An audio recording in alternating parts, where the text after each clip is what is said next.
I take a sip of my beer as I sit on the corner of the gas station. Suburbs are a thing of the past. So is the family unit. I had the luxury of having one when I was born. It allowed me to realize how fucked up this world is. And so, here I sit. Hey. I turn to find a woman in her 30s, her hair tied back in a loose bun. She seems to be of Asian descent. Do you mind if I sit? She asks, with a yearning but hesitant look. I gesture towards the spot next to me. How is time treating you? I ask, the beer settling on my tongue. Very rudely, she quips over the sound of car engines and trucks moving down the street. I see, I reply. An interval of silence follows as the light turns red. I don't know how to say this, she remarks. What? My fly's loose or something? She pauses. No. Worse. She gasps. I'm out of guesses. I see you here every day, but I never speak to you. I'm sure you don't remember my face, but I remember yours. When I see you, your eyes seem distant. I see. My curiosity got the best of me. I just had to know what's on your mind. I let out a soft smile. So I sat down to ask you what's on your mind. Do you really want an answer when you ask that? I never ask random questions. So it matters what I say? No, it doesn't matter what you say, she says, clearly getting flustered. Well then, the question is arbitrary. No, it is not, because it means something to me personally, she insists. So it's personal. Yeah, she sighs. I suppose it is. It has no bearing on you, is what I mean to say. And please do answer my question. I take another sip of my beer before speaking. Does she love me when she says she loves me? When she looks at me, what does she see?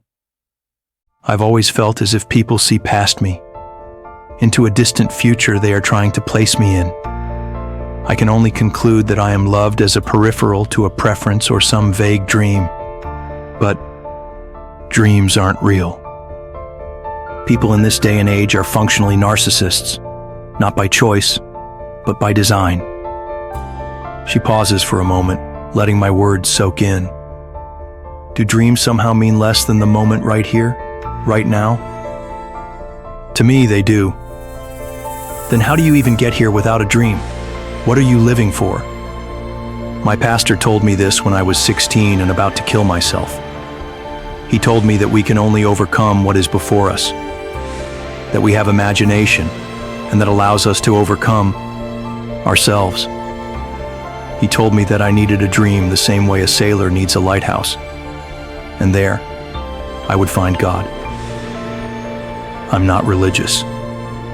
Just because my pastor said it doesn't make it religious. I see the same look in you that I saw in the mirror when I was 16. There's a revolver in your pocket. If you can't live for yourself, maybe. Could you live for me? I don't see why not. But I must ask, why are you picking up people at the gas station? I take another sip of my beer.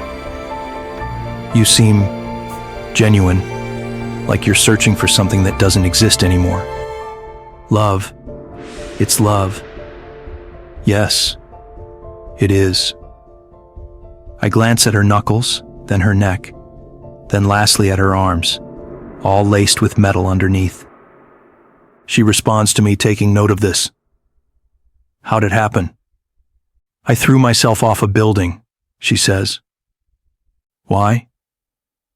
They were going to lock me in a psych ward. Why? I don't feel comfortable telling you that.